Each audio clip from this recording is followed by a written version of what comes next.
नमस्कार प्यारे साथियों, मैं डीवीडी सर आप सभी लोगों का मैथ की दुनिया 01 में वेलकम करता हूं। आशा करता हूं कि आप सभी लोग मस्त जबरदस्त और जिंदाबाद होंगे और अपनी पढ़ाई भी अच्छे से कर रहे होंगे।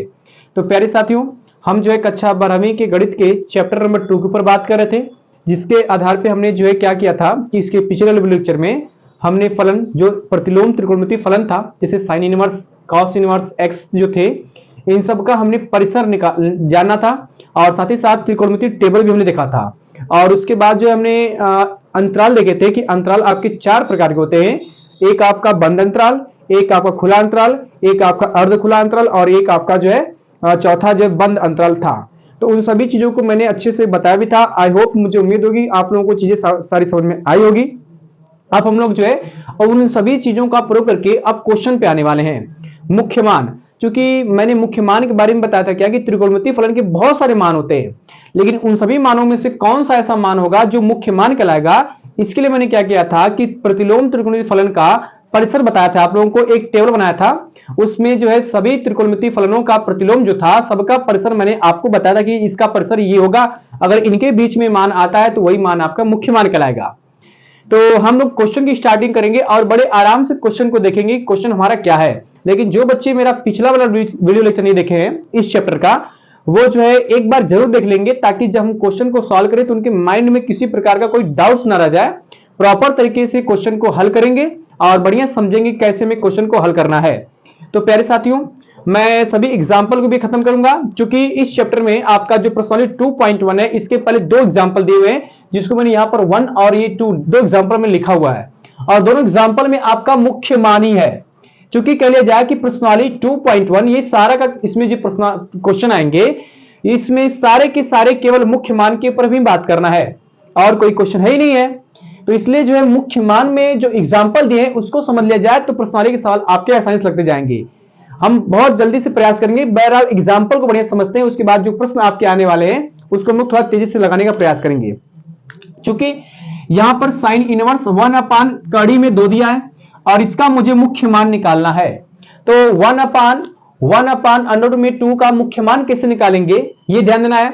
तो मैंने आपसे कहा था क्या कि किसी भी प्रतिलोम त्रिकोणमितीय फलन का मुख्य मान निकालने के लिए आप उसको पहले जो है y के बराबर या थीटा के बराबर मान लीजिए। क्योंकि मुझे इसका निकालना है तो इसका मैं मान लेता हूं कि ये आपका y के बराबर है, ठीक है ना। तो इसको मान लेते हैं भाई। मान लिया जाए यहां पर क्या कि माना y बराबर साइन इनवर्स, माना y बराबर sine inverse 1 upon under root में 2। ये आपका क्वेश्चन मैंने मान लिया।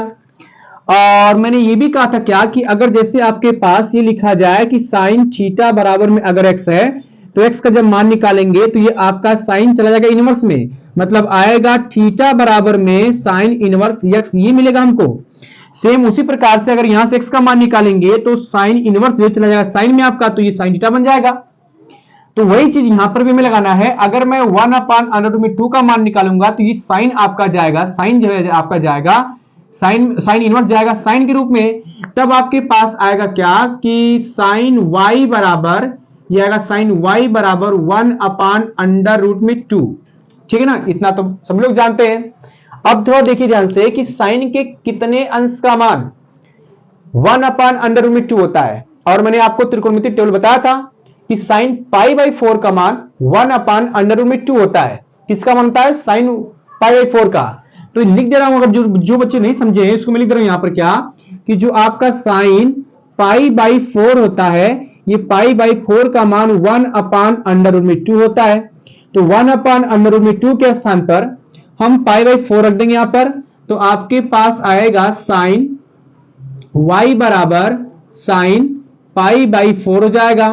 अब चूंकि साइन है और साइन का जो परिसर होता है, परिसर वो आपका होता है close interval minus pi by 2 से पाई बाई 2 के बीच में होता है। और क्लोज इंटरवल की प्रॉपर्टी मैंने बताई थी कि क्लोज इंटरवल में माइनस पाई बाई 2 और पाई बाई 2 लेना ही, इसके बीच में जितने भी सारे मान आएंगे उन सबको लेना है। तो पाई बाई 2 से बड़ा आपका पाई बाई 4 है, और पाई माइनस पाई बाई 2 से तो पाई बाई 4 बड़ा है, लेकिन प्लस पाई बाई 2 से छोटा है, मतलब ये पाई बाई 4 इनके बीच में आ सकता है, बिल्कुल आ सकता है भाई।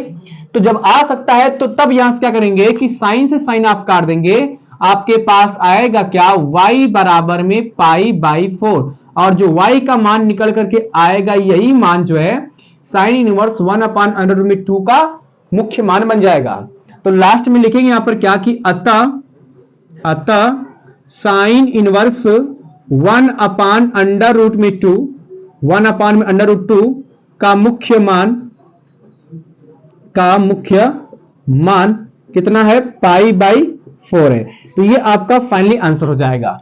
सेम चीज हमें यहां भी लॉजिक लगाना है ना। तो ध्यान रखिएगा कि तो प्यारे साथियों, हमने जैसे पहला क्वेश्चन हल किया है एग्जांपल नंबर 1, उसी तरह से एग्जांपल नंबर 2 भी हल करेंगे। और एग्जांपल नंबर 2 कह रहा है कि कॉट इनवर्स -1/√3 का मुख्य मान ज्ञात कीजिए। तो इसका मुख्य मान निकालते भाई है, जैसे इसको हल किया था उसी तरह इसको भी करेंगे। तो हम लिख रहे हैं यहाँ पर क्या कि सोल्यूशन में स्टार्ट कर रहे हैं। सोल्यूशन में ये आपके पास आएगा, लिखेंगे यहाँ पर क्या कि माना क्या कि y बराबर कॉट इनवर्स -1/√3 ये मिलेगा हमको, है ना। अब एक फार्मूला समझेंगे ध्यान से कि ये कॉट इनवर्स माइनस थीटा बराबर होता है माइनस कॉट इनवर्स थीटा, मतलब माइनस आपका बाहर निकल जाता है, ये माइनस आपका बाहर निकल जाएगा। तो आएगा आपके पास, इट इंप्लाइज दैट y बराबर जाएगा माइनस कॉट इनवर्स 1/√3 मिलेगा हमको, है ना। अब कॉट के कितने अंश का मान 1/√3 होता है।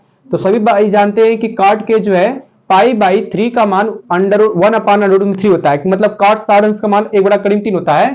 तो इसको लिखेंगे, आएगा फिर से, इट इंप्लाइज दैट y बराबर आएगा माइनस में कॉट इनवर्स ये हो जाएगा आपके पास कॉट π/3 का मान तो होता है भाई कि 1/√3, लेकिन यहां पर जो है हम लोग कॉट इनवर्स से कॉट को काटेंगे नहीं।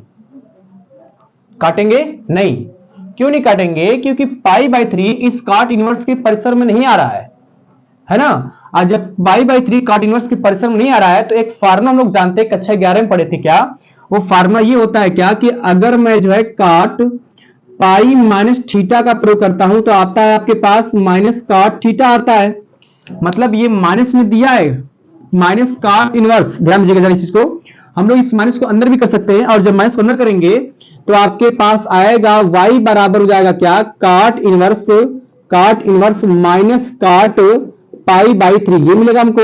और यहाँ पे देख रहे हैं इस फार्मूले का हम लोग प्रयोग करेंगे, फार्मूला आता है माइनस कॉट π/3, यहाँ पर माइनस कॉट थीटा का स्थान पर आपका π/3 दिया है। तो जब थीटा का स्थान π/3 दिया है तो इस फार्मूले को हम लोग इस फॉर्मेट में लिख सकते हैं, यहाँ पर है इस फार्मूले को इस फॉर्मेट में यहां पर लिख सकते हैं भाई। और जब लिखेंगे तो आपके पास आएगा, इट इंप्लाइज दैट y बराबर हो जाएगा कॉट इनवर्स इस फार्मूले को इस फार्मूले में लिखेंगे तो आएगा क्वेश्चन में, बड़े क्वेश्चन लिख रहा हूं यहां पर, बड़े क्वेश्चन में आएगा कॉट आएगा केवल कॉट ब्रैकेट में जाएगा पाई और थीटा का स्थान पर आपका दिया है π/3 तो माइनस जाएगा π/3, है ना, π/3 हो जाएगा। अब ये कॉट से कॉट अब कट जाएगा तो आएगा y बराबर हो जाएगा कितना, इसका इसमें मल्टीप्लाई करेंगे तो आएगा 3π से 1 पाई बढ़ाएंगे तो आएगा 2π, तो आएगा 2π/3 ये हमको मिलेगा। और ये मान जो है आपका जो है कॉट इनवर्स के परिसर में आ रहा है, और जब आ रहा है तो यही आपका बनेगा मुख्य मान। तो इसको भी हमने क्या किया, बड़ा सिंपल सेल कर लिया। और लास्ट में इस फार्मूले को मैं यहां लिख रहा हूं, यहां पर क्या, क्योंकि ये फार्मूला होता है कॉट पाई माइनस थीटा बराबर होता है माइनस कॉट थीटा, ये फार्मूला होता है। लास्ट में आप लिखेंगे क्या कि अतः कॉट इनवर्स माइनस 1/3 का मुख्य मान 2π/3 है। इतना लिख के छोड़ देंगे, खत्म हो जाएगा। तो जैसे जैसे क्वेश्चन एग्जांपल नंबर 1 और 2 को हल किया गया था उसी तरह से हम लोग प्रश्नावली को भी हल करेंगे, ठीक ना। तो मैं बस आज छोटा सा वीडियो बनाने वाला था बच्चों, ताकि हम लोग जो है जब प्रश्नावली स्टार्ट करें तो इन दोनों क्वेश्चन की सहायता से हम बड़े आसानी से प्रश्नावली सॉल्व लगा सके, ठीक है ना। तो इसलिए जो है आज का वीडियो बस इतना ही है। अगले हम वीडियो में प्रश्नावली के ऊपर बात करेंगे। प्रश्नावली में टोटल आपके 10-12 क्वेश्चन दिए, बहुत सिंपल है, एकदम मुख्य मान निकालना है। तो ये थोड़ा सा डिटेल में मैंने हल किया है, बाकी जब प्रश्नावली की बात करेंगे तो प्रश्नावली में आपके क्वेश्चन जो है हम बहुत ही शॉर्टली हल करेंगे, जल्दी करेंगे, ताकि जो वीडियो ज्यादा लंबा ना हो।